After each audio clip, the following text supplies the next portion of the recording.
S'il vous plaît, veuillez prendre votre place. Notre programme va bientôt commencer. Delegates and guests, please take your seats. Our program will begin shortly. As we near the end of 2023 TAC Conference, take a look at this short video that captures just a few of the highlights of our time together.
Go.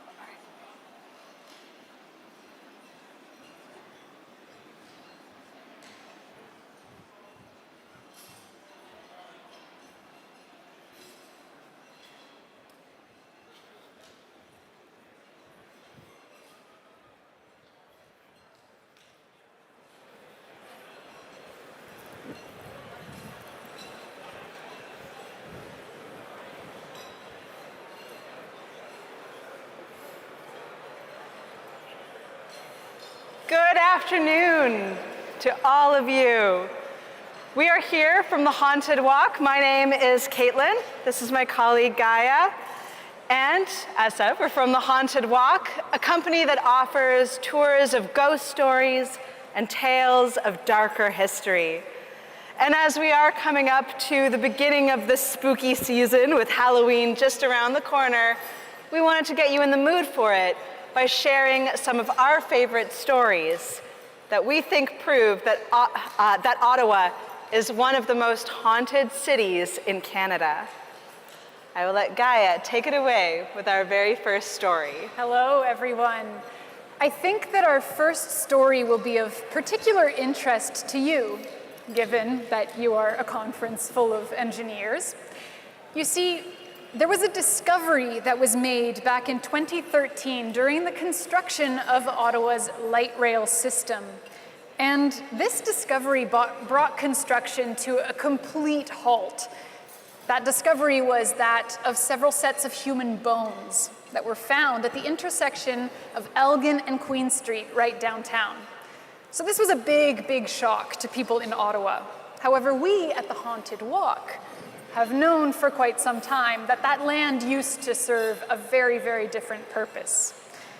You see, in the early 1800s, when people came and began settling here, they formed the fledgling town of Bytown. And as this population began to grow and the land that they used grew, they needed more and more, not only for the living, but also for the dead. And so that land where those human remains were found so many years later had at one time served as a cemetery.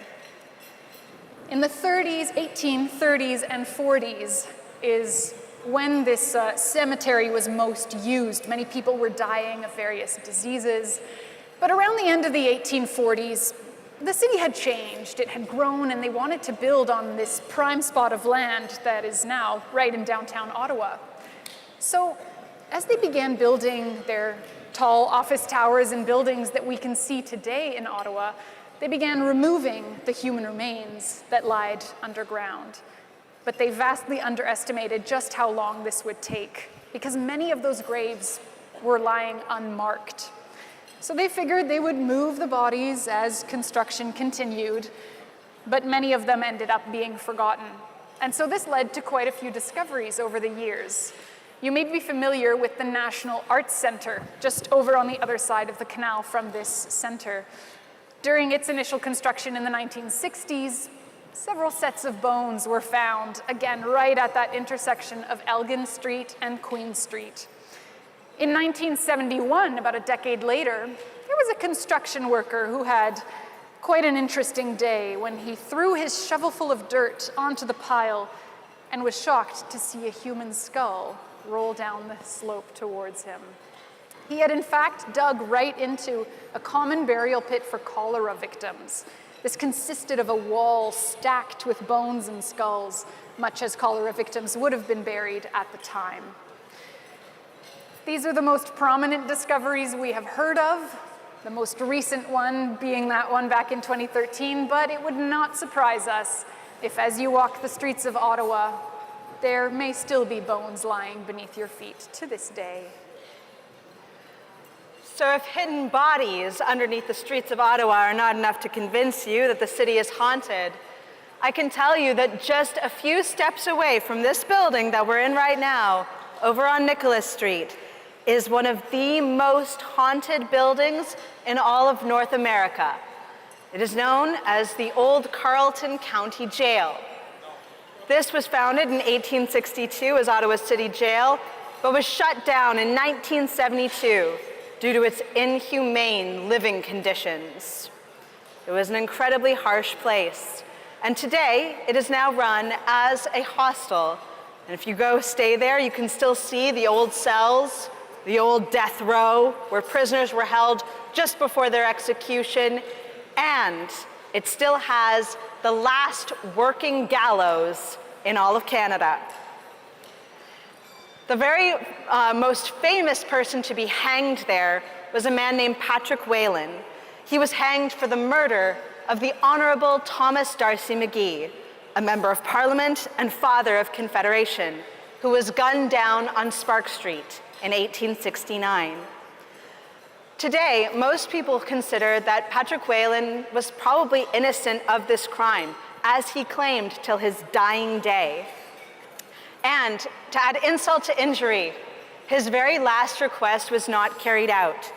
He had asked to be buried with his family in Montreal, but instead he was buried in an unmarked grave on prison grounds. It's not surprising that he might still be haunting the building. As I said, it is now run as a hostel, and many guests who have stayed there have reported waking up in the middle of the night to see the shadowy figure of a man sitting or standing at the end of their bed, reading from what appears to be a Bible. The descriptions that they've given match that of Patrick Whalen, who was a very religious man up until his death. The place is also a very, very popular location for school groups, and we have hosted thousands of school children through the building, some of them more well-behaved than others. And at one point, we were giving a tour to a group of school children out in the prison yard, and two of the boys were not very well-behaved. They had been causing a ruckus throughout the tour, but they listened just enough to hear that Patrick Whalen was probably buried in one corner of the prison yard. And they got it into their head that they would try to wake Patrick Whalen up. They began to jump up and down on that spot, yelling things at it. Like, "We know you're in there, Patrick Whalen. Come on out, we're not scared of you." They were both jumping up and down when they stopped at the exact same moment, looked at each other, and saw that both of them had gushing nosebleeds. This could have been a coincidence, I grant you, but there have been over 100 coincidences just like that one in that exact same spot, where people aren't paying attention or say something disrespectful to the spirit of Patrick Whalen. They suddenly, spontaneously get a nosebleed. They always look incredibly surprised when this happens, and not exactly happy to forever be part of one of the jail's ghost stories. So hidden burial grounds, an old haunted jail. If that still doesn't have you convinced that Ottawa is haunted, I'll let you in on a little secret. Ottawa's very own City Hall has a ghost that roams its corridors. That's because there's a building that's part of City Hall that is an old heritage building. It's actually the very same building where our mayor's office is located today. And that building was once known as the Normal School. It's an old teacher's college. So back in the day, young teachers in training would come and learn how to become educators in the front portion of the building. And then in the back portion of the building, they had a model school. And so those young teachers in training could put into practice what they were learning, and they got to teach real students inside of real classrooms. The security guards who work in the old Normal School today have many, many stories of their encounters with the supernatural. Too many to count, but I will mention that it's also become common practice amongst them to play little pranks on one another. So they've done things such as placing a large cardboard cutout of a woman in old-fashioned clothes in dark corners and hallways, just to scare their colleagues.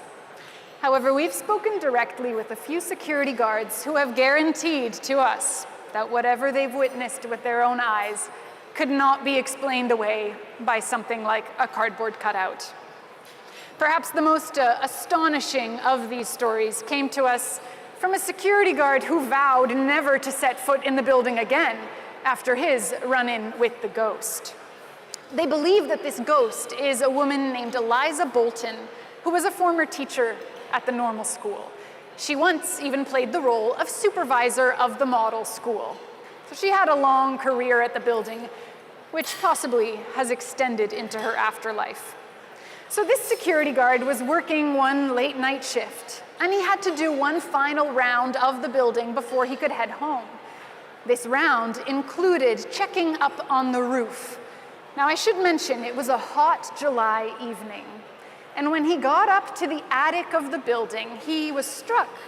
He noticed it was very cold up there, which was odd because there was but a simple wooden roof separating the outside heat from the inside attic. As he looked around the attic, he suddenly saw materialize before his eyes the figure of a woman dressed in this long, old-fashioned dress. She turned to face him, and she said, in a soft but stern voice, "Get back to class." So he turned around, he headed back down, out the front door, and he never returned to work at the Normal School ever again. With that, we hope that we have convinced you that Ottawa truly is a haunted city. If you are ever interested in visiting the places we have mentioned today, we do operate tours in Kingston, Ottawa, and Toronto if you would ever like to join us. And if you ever did, we would be so happy to welcome you on one of our tours. Thus concludes our time on the stage today. We hope that the rest of your conference is frightfully good. And when you go to sleep tonight, we would like to wish you sweet dreams to all of you. Thank you. Thank you. Happy Halloween, an early one.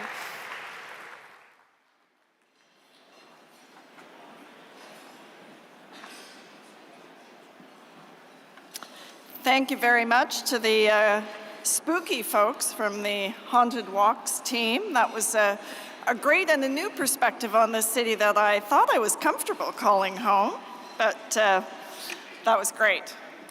So I hope that both being here in Ottawa over the past few days and hearing some of these stories about its past have helped us have a new appreciation for this city. Ottawa has certainly been a great setting for the conference, and the city has been a gracious and welcoming host, thanks to the tours we've been able to take and its amazing sights. The City of Ottawa, although not one of the conference's official host organizations, also played an important role by providing staff as volunteers and coordinating a number of the technical tours and transportation. Ottawa's Mayor, Mark Sutcliffe, wasn't able to be here in person today to convey his thanks for your visit, but he did send a video message, so perhaps we could roll that now.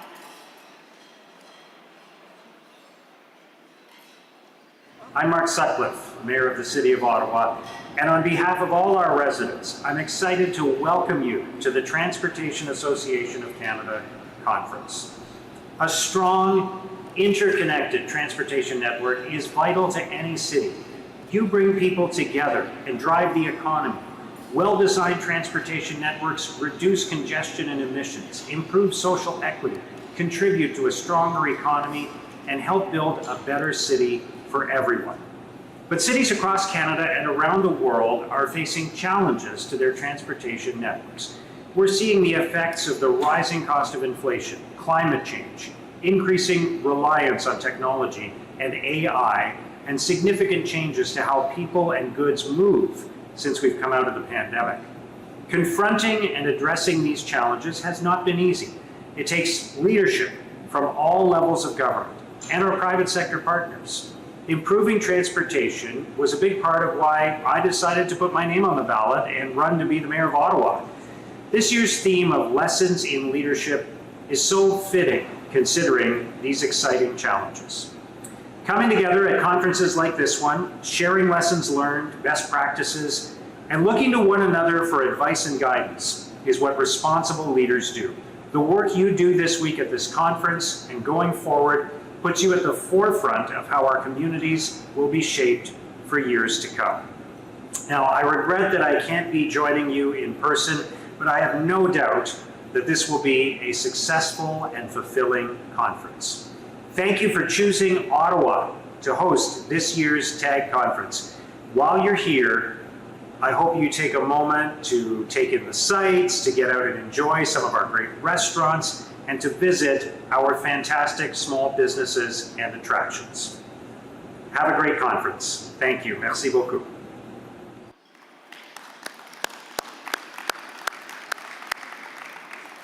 We certainly appreciate the support of the City of Ottawa and thank Mayor Sutcliffe for his remarks and for making all of us feel welcome at the 2023 TAC Conference and Exhibition.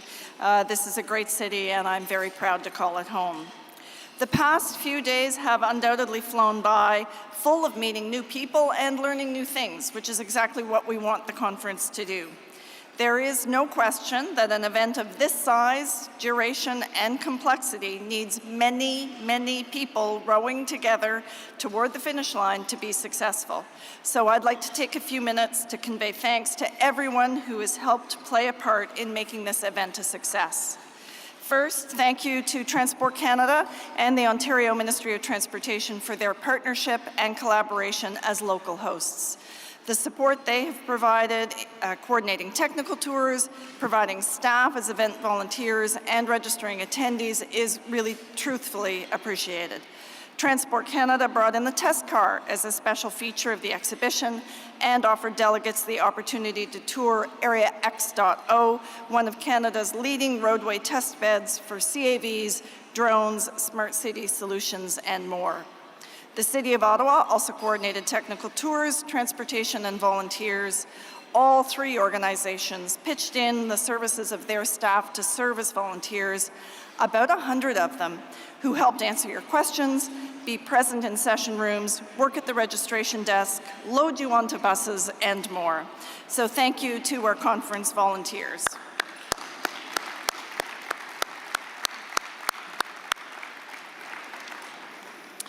Transport Canada, MTO, and the City of Ottawa also offered key staff to work with the TAC Secretariat over the past several months to conceive, plan, coordinate, and execute the many details you experienced over the last several days. I'd like to thank by name several individuals who comprised what we call the LOC, the Local Organizing Committee, who spent hours of their time bringing the conference to life. From Transport Canada, thanks to Joshua Larocque, Nadia Lapa, Lindsay Brunet, Amy Corbett, Stacey Trin, and Michael Johnson. From the Ontario Ministry of Transportation, we recognize Brenda Liegler, Heather Evoy, Victoria Erickson, Corinne Morden, and Amanda Naylor. And from the City of Ottawa, Krista Tanaka and Caitlin Prevost. Please join me in recognizing these people and the three organizations for their incredible support.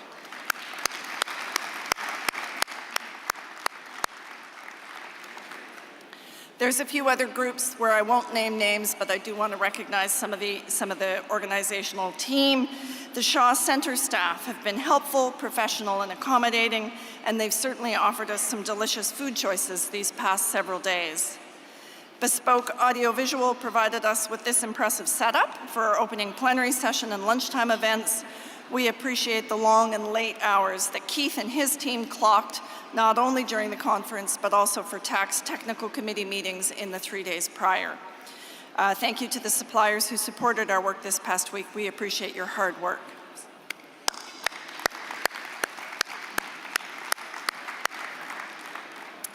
And then there's a few other groups that I would like to thank. Certainly the incredible TAC staff. They're a dedicated group of people who are truly committed to supporting TAC members and making sure delegates have a productive and enjoyable conference experience.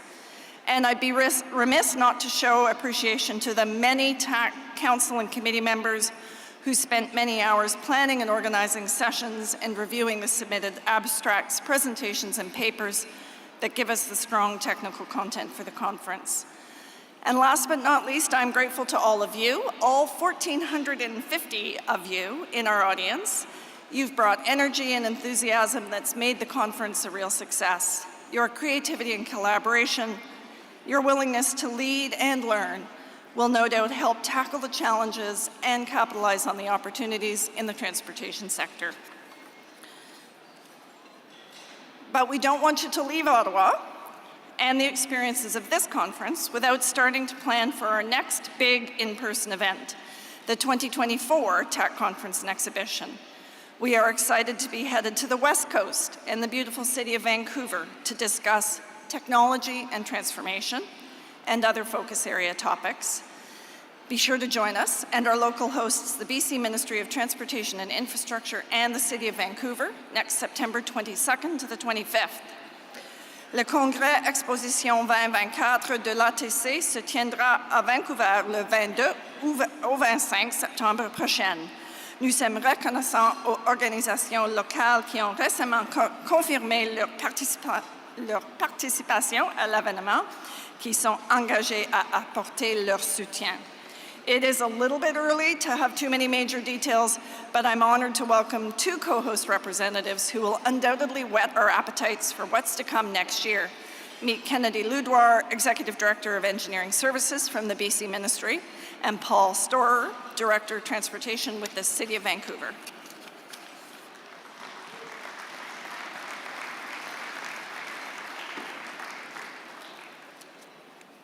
Hi, good afternoon, everyone. I hope you've all been having as great a time at the TAC conference as I've been having. I'm Paul Storer, Director of Transportation with the City of Vancouver. Hi, and I'm Kennedy Ludoir, Executive Director of Engineering Services at the Ministry of Transportation and Infrastructure in BC. Today, Paul and I and our friends at TransLink are going to convince you why attending TAC in Vancouver in 2024 is an adventure you absolutely cannot miss. Great, so I'm not biased at all. But Vancouver's an amazing city for transportation. It's great for walking as long as you don't have a bomb, cyclone, or whatever the storm is that's out there right now. We have great bike lanes. We have a fantastic transit network, including our automated SkyTrain system. You'll be right near the waterfront, where you'll get to see everything from ferries to float planes to helicopters to cruise ships, and also right by the second biggest port in North America. We're the gateway to Asia, where ideas, innovation, and experiences from around the world converge. But wait, there's more. Vancouver is also a leader in sustainability. The city has turned green into an absolute art form. Attending the conference means you're going to see sustainability in action. And for those of you who haven't been, the setting is incredible. What brought me to Vancouver, other than the lack of snow most of the winter, was the beauty of the city. We're a city framed by mountains, with beaches, forests, amazing waterfront views. You can talk pavement design throughout the day and then catch a few hours of sun on the beach afterwards. Vancouver's also the tech hub of the West Coast. With the tech scene that's cutting edge, you'll be rubbing shoulders with the brightest minds in transportation innovation. Who knows, you might just stumble across the next big thing while sipping your conference coffee. And the diversity in Vancouver is incredible. At TAC, you'll not only get to connect with professionals from every corner of the country, but you'll get to meet people from all over the globe. And let's talk about our free time, because I know we all enjoy the social aspect of the conference. Vancouver, it's not all work and no play. During your stay, you can explore the city's cultural hotspots, go hiking, or dive into the ocean, even in September. It might be a little cool, but you'll be okay. You could even embark on a culinary journey that'll have your taste buds tingling. And we'll have lots of locals to show you around. We love showing our city off to visitors, and you'll get the local experience. In a nutshell, attending TAC in Vancouver will be spectacular. It's going to be educational, exhilarating, and an absolute blast. So fasten your seatbelts or your bike helmets, yep, those puns were intended, and get ready for a transportation experience that you won't forget. So don't miss out on the opportunity to see Vancouver from our eyes. We're so proud of our city, our region, our province, how we've grown and evolved our transportation system, but we're also not afraid to talk through the struggles and challenges we have. We can't wait to welcome you with open arms and high spirits. Vancouver is calling. Thank you, and get ready to paint the town transportation in Vancouver. And I think we've got a little video for you.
Thank you very much, Kennedy and Paul. That looks beautiful. I'm excited, and I've heard lots of people that are already making plans for next year, and I know we're looking forward to your hospitality, so thank you.